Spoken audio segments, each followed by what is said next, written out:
तो स्टूडेंट्स, आज हम देख रहे हैं एक्टिव टू पैसिव कि किस प्रकार से एक्टिव को पैसिव में कन्वर्ट किया जाता है।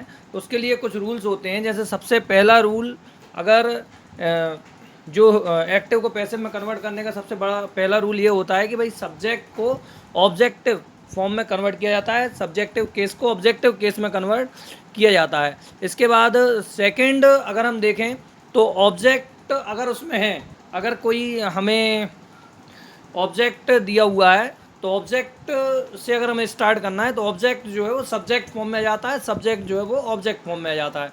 इसमें जो है दोनों अपोजिट चलते रहते हैं। इसके बाद जो है थर्ड पॉइंट की अगर हम बात करें तो मेन वर्ब की हमेशा इसमें थर्ड फॉर्म लगती है, ये भी हमें याद रखना है। और फोर्थ है बाय प्लस ऑब्जेक्टिव केस, कि अगर ऑब्जेक्ट में जब हम कन्वर्ट करते हैं किसी भी चीज़ को, जब हम ऑब्जेक्ट में ले जाते हैं तो उसको ऑब्जेक्टिव केस लगाना पड़ता है, तो वो हमेशा बाय के साथ लगता है। जैसे अगर आप इस चार्ट में देखेंगे तो आई का जो ऑब्जेक्टिव होता है वो मी होता है, यू का ऑब्जेक्टिव यू होता है, ही का हिम होता है, शी का हर होता है, इट का इट होता है, वी का अस होता है, दे का देम होता है। तो ये ऑब्जेक्टिव केस है। अगर मी आता है तो उसकी जगह पर आई लग जाता है, और अगर आई आता है तो उसकी जगह पर मी लग जाता है, यू आता है तो यू लग जाता है। ये जो केसेस हैं उसके हिसाब से हम एक्टिव टू पैसिव या पैसिव टू एक्टिव बनाते हैं। अब देखिए हम अगला पॉइंट देखते हैं कि अगला हमारे सामने क्या आती है, helping verb rule for passive. Passive के लिए कौन कौन सी हेल्पिंग वर्ब का यूज़ किस कंडीशन में होता है, तो उसके बारे में कुछ बता रहे हैं। तो उसको देखते हैं अब हम। तो पहला है इंडेफिनिट टू कंटिन्यूस, मतलब अगर सेंटेंस आपका प्रेजेंट इंडेफिनिट में है या पास्ट इंडेफिनिट में है या फ्यूचर इंडेफिनिट में है, तो उसमें जो हेल्पिंग वर्ब लगेंगी वो प्रेजेंट कंटिन्यूस की, पास्ट कंटिन्यूस की और फ्यूचर कंटिन्यूस की लगेंगी। अगर सेकंड में देखें हम, अगर आपका प्रेजेंट कंटिन्यूस और पास्ट कंटिन्यूस है तो उसमें हेल्पिंग वर्ब वही लगेंगी और प्लस बीइंग लग जाएगा, प्लस थर्ड फॉर्म लग जाएगी। फ्यूचर कंटिन्यूस का पैसिव नहीं बनता है। इसके बाद थर्ड स्थिति में अगर हम देखें परफेक्ट, अगर आपका सेंटेंस परफेक्ट में दिया हुआ है तो वो परफेक्ट कंटिन्यूस की हेल्पिंग वर्ब यूज़ की जाती है। परफेक्ट कंटिन्यूस का कोई भी पैसिव नहीं बनता है तो वो नो चेंज में जाता है हमेशा। और मॉडल अगर है तो वहाँ पर बी लगने लगता है। यहाँ पे आपको एक चार्ट देखने को मिलेगा, उस चार्ट में आप सभी स्ट्रक्चर सिंटैक्स वगैरह भी आप देख सकते हैं बहुत अच्छे से कि किस तरह से पैसिव को एक्टिव में कन्वर्ट किया गया है और एक्टिव टू पैसिव में कन्वर्ट किया गया है। इसके बाद हम पैसिव के कुछ एग्जांपल्स देखते हैं। तो हमने जो एग्जांपल आज बनाए हुए हैं वो केवल अफर्मेटिव और नेगेटिव के एग्जांपल हैं।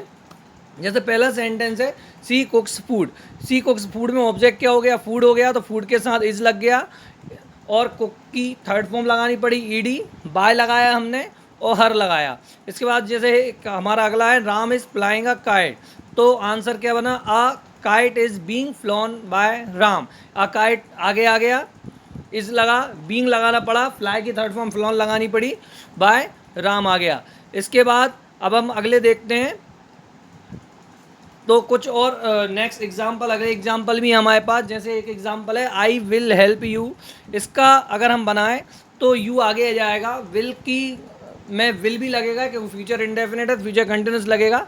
हेल्प्ड, हेल्प की थर्ड फॉर्म हेल्प्ड आ गया, बाय हमें लगाना ही है। और आई का ऑब्जेक्टिव केस क्या होता है, मी। अगर अपन एक और एग्जाम्पल देखें तो हमने एक और सेंटेंस लिखा I have close the gate, तो इसको बनाने के लिए द गेट को आगे आ जाएगा, तो द गेट ये आपका कहाँ पहुँच गया, आगे पहुँच गया। हैव का हैज़ बीन हो गया, क्लोज्ड बाय आई का क्या हो गया, मी हो गया।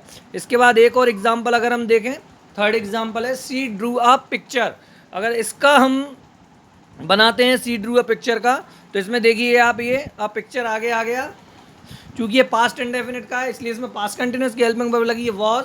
ड्रॉ की ड्रू की थर्ड फॉर्म लगी है इसमें ड्रॉन बाय, और शी का क्या होता है ऑब्जेक्टिव केस, हर। अगर हम एक और देखें तो दे वर प्लेइंग अ मैच, अगर हम इसको बनाना चाहें तो ये आपका बनेगा, देखिए क्या बन रहा है, a match was being, ING है तो बीइंग लग रहा है, प्ले की थर्ड फॉर्म लगेगी प्लेड बाय देम।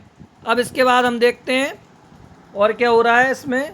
ये आपके सिंपल एग्जाम्पल जो हैं अफर्मेटिव के आपके एग्जाम्पल्स हैं, और अफर्मेटिव और नेगेटिव के एग्जाम्पल हैं। अब जो है इसके अगले जो नेक्स्ट वीडियो है मैं उसमें आपको इंटरोगेटिव और WH वर्ड्स के भी आपको एग्जांपल बताऊंगा। इसमें देखिए चार्ट भी आपको इसमें एक छोटा सा चार्ट भी लगाया गया है जिसमें हर टेंस का एक्टिव टू पैसिव बनाया गया है।